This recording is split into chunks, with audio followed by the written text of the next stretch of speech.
All right. I think I just wanted to talk a little bit. I don't know what I'm going to talk about. So let me grab my Bible just in case I need to reference this anything. I was driving and I don't even know how I started thinking about it, but I was thinking about, man, where do I want to even start? Yeah, okay, so what I was thinking about was, I basically said before, for a while now, I'll say that I'm a Universalist, and I've also heard this other term, ultimate reconciliation. So hear me out before you stop listening. I believe in hell, and I think most Universalists do, and I've said this before as well, is that honestly, the way I've reformed my view honestly makes hell more real, because I have to deal with it. Because the former version of Christianity I was in, it was I get saved, and a lot of people, I've heard them complain about that. It's been like, you pray a prayer, you get saved, you believe in Jesus, then you go to heaven. And those who don't go to hell. And then you don't have to deal with hell anymore. Like, you don't, you're saved. But the way I believe, I have to deal with hell. I have to deal with it every day, and I have to deal with it in the afterlife. The same way Christ had to deal with it. The same way Christ, man, I almost said this phrase and it would have turned people off so fast. So I'm going to say it, and then you try not to tune out, because I'll try to explain it, because immediately you're going to get offended, as I did the first time I heard it. But I think Carl Jung said this, and that's why a lot of people throw him out, is he said he had this idea of Christ being Antichrist. And they're one and the same. And I don't think that's the right way of saying it, and you'll probably agree with me, like that's probably not the most healthy way of stating that. But I immediately, when I first heard that, I kind of get offended, and I put up this wall. And then I had to stop and think, and I was like, is there something to that idea? Like, let me just be extra generous to this idea and see if there's something there. And there is, because Christ, I don't know that he was, you would say he's Antichrist, but he became Antichrist in a way, in that, that's such a wrong way of saying it. That's really not the right way of saying it. I think what he was getting at, so here, if I'm being extra generous, I think what he was getting at was that he became cursed on the tree, right? He became the curse for us. So Christ, in a way, the anointed one, almost becomes the reversal of the anointed one on the cross for our sakes. So I think that's what he's saying when he says Christ is Antichrist, or Christ becomes Antichrist. And that's the same thing he said that the church was going to have to do, was they were going to have to deal with the Antichrist, and they're going to have to incorporate the Antichrist into themselves. But I don't think it's it. Man, the more I even say that, it's just the wrong language for it, I think. It sounds so bad. Because I think what he's getting at is the church is going to have to, they're going to have to deal with that. They're going to have to deal with the Antichrist, because you'll see things that are anti-Christ, anti-Christian, anti-Jesus, anti-mercy, and anti-salvation, all these anti-truth, all these things out in the world. You're going to see them, and you're going to have to deal with them. And how you're going to have to deal with them is with mercy and truth. The same way King David did. He dealt in mercy and truth all the time. So you have to give the truth. You can't flatter people. But you have to, that truth has to be seated on a mercy seat. It has to be embedded in mercy. And so then when there's that truth, you have to have forgiveness. You can't have forgiveness without there being death in the world. Does it make sense? You can't have forgiveness without there being truth. Like, the truth kills you, because it says you're wrong, and it says you're wrong, you need forgiveness, or they're wrong, they need forgiveness. Like, the truth slays. Like, forgiveness can't exist in flattery. If you're just going around flattering people, telling everybody they're fine and their truth is okay and they can live in it, or if you're telling yourself that, you're deceiving yourself and you're flattering yourself, and then you don't need forgiveness. You're just becoming your own God, and you know good and evil. You're your own God, and you're fine. Oh man, I feel like I'm going on like little rants of tangents here. So that's the way my mind does that sometimes. I'll have a thought, and then it's like I hop over onto this other thought, and then I'll go to this other thought. But it's all kind of connected. I think that's why I do that. So getting back to Christ being Antichrist. I don't even like saying that. Christ being cursed on the tree. So, and back to universalism and everything. And the whole idea of having to deal with hell becoming more real is because you have to deal with it. Because Christ says, what does he say to the Peter in the church? He says, the gates of hell, I've given you the keys to the kingdom of heaven, and the gates of hell shall not prevail against it. So when I say I'm a universalist, I think ultimately I have laid it out a bunch of times when I talk to people. So there's this, in Revelation, there's this final judgment where the dead and hell and everything gives up, all the dead. And they go before God and they're judged according to their works. So you could look at that and say,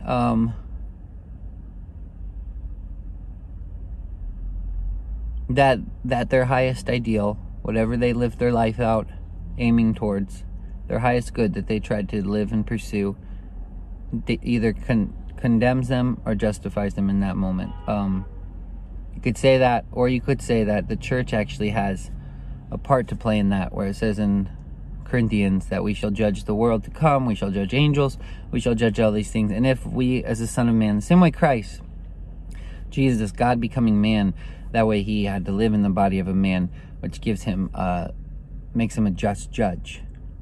Because he's flesh in heaven, he's partaker of the flesh, the same way we are. So it makes him a just judge. So if we is the same with our brethren, with other people in the world, with mankind, we've had to partake of the human body, we've had to partake of mankind, then we're counted worthy, I guess you could say, to have some sort of say in the matter.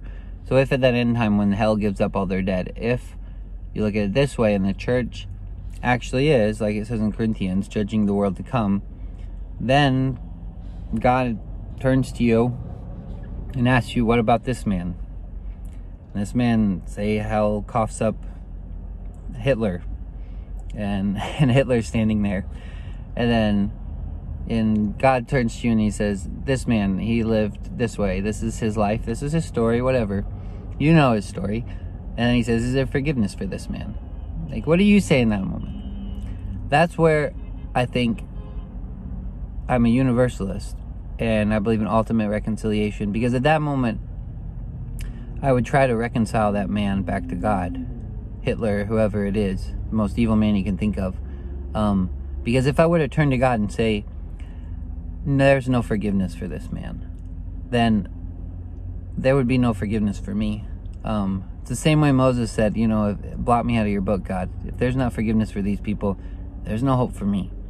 If you can't have forgiveness on this man, if I can't have forgiveness on this man, then I'm ultimately rejecting God and his heart's desire, because he doesn't desire anybody to be any soul to perish.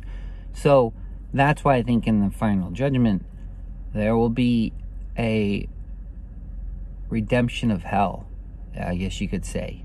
And that causes me to deal with hell. Like that's not just I come to Christ and I'm saved and I don't have to think about hell anymore. It's like, or I only think about hell in this life and I see the bad things going on in this life. No, that causes me to deal with hell all the time, because that causes me to go to hell and pull people out of it, because that's what forgiveness does. Like, it sounds heretical to say that the church is going to take on the sins of the world, but it's just they're called to follow Christ. That's what Christ is, and the church has to do the same thing, and it's not heretical. Like, at first I kept thinking it was, but it's not heretical. It's how life works. It's how reality works. If you've ever had to forgive anybody, especially when they didn't deserve it, that's taking their sins upon you. Like, I think if you're a parent, you could probably see that. You'd probably be most familiar with that idea. When your child sins, or sin might be the wrong word, that might kind of rub people the wrong way. When your child disobeys, and then they're rebellious on top of it, you'd correct them, and then they just keep rebelling and keep rebelling. And then they go off, and they do the whole prodigal son thing, and they're off, and they're keep rebelling, and you've even lost contact with them. And you don't even know them. They're so far from you. But you still have this forgiveness for them, and it feels like a wound. Like, it's a wound in your heart. It's a knife in your gut. And that's taking the sins upon you. When you're like, we're like almost enemies right now, and they hate me, and they are rebellious against me. They're not only rebellious against me, but there's so much animosity towards one another, yet I'm still saying, forgive them, Lord, they don't know what they do. Forgive them, Lord, they don't know what they do. That's what Christ said, that's what Stephen said, that's what the church is going to have to say. Or you don't let go of truth. But even when you give someone the truth and they slay you, you say, forgive them, Lord, they don't know what they do. That is taking the sins of the world upon you. And that's when Christ says, when the Son of Man is lifted up, he shall draw all to himself. So when Caesar's lifted up, when the king of Babylon is lifted up, he sits on a throne of gold and pulls all underneath him, and they all bow down and worship him. But when Christ is lifted up, it's on a cross, and he pulls everybody to himself through forgiveness, through mercy and love.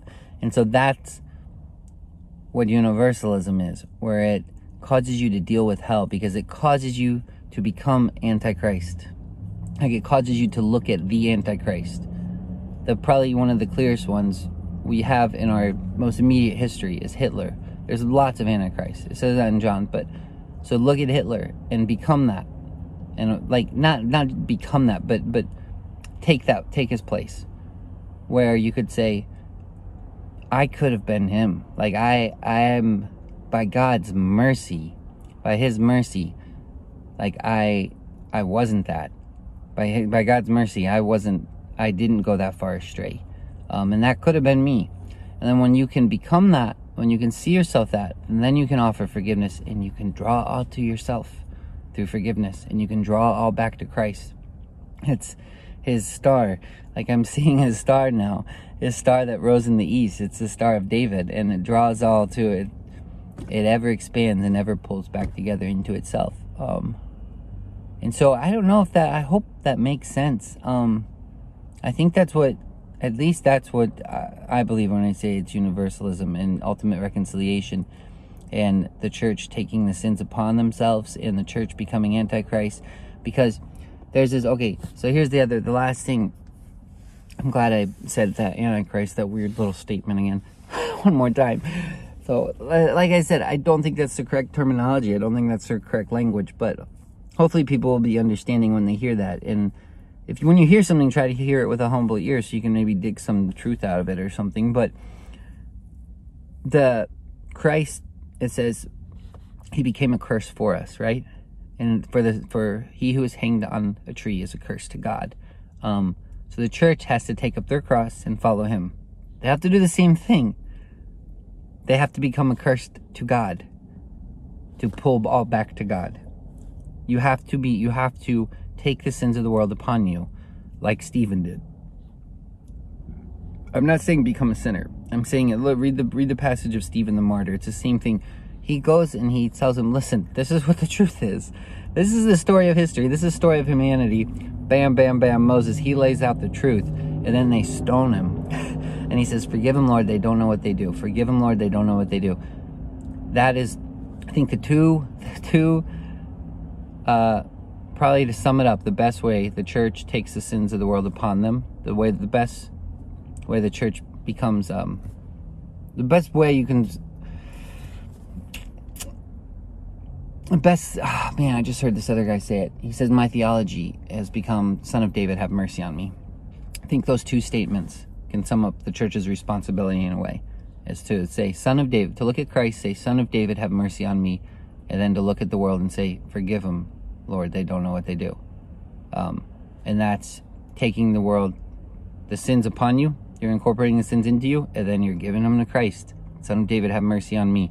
And it's this continual circular working of mercy. So the church is becoming a curse to God, that it might reconcile everything back to God. Paul says, let me see here. So it's one of my favorite parts. I think it's in Romans. Yeah, Romans 9. Because it really stuck with me the first time I read it. Because I was like, man, that is a level of love I don't know that I could get at. But he says, for I could wish myself accursed from God. Accursed, like Jesus was accursed. Cursed is everyone who hangs on a tree. Cursed is everyone who truly takes up their cross, right, and follows God, and takes the sins of the world upon them in that way. For I could wish myself accursed from Christ for my brethren, my countrymen, according to the flesh. And he's talking about the Jews there. But you're not a Jew. I'm not a Jew. So who are my brothers? Ephesians 2:11. Therefore remember that you, once Gentiles in the flesh, who are called uncircumcision by what is called the circumcision in the flesh made by hands. Your brethren who are in the flesh are Gentiles, because remember that you were once Gentiles in the flesh. So it's the whole world. The whole world's getting reconciled back to God. Remember that you were a Gentile, and you should wish yourself a curse from Christ for your brethren, for the other Gentiles.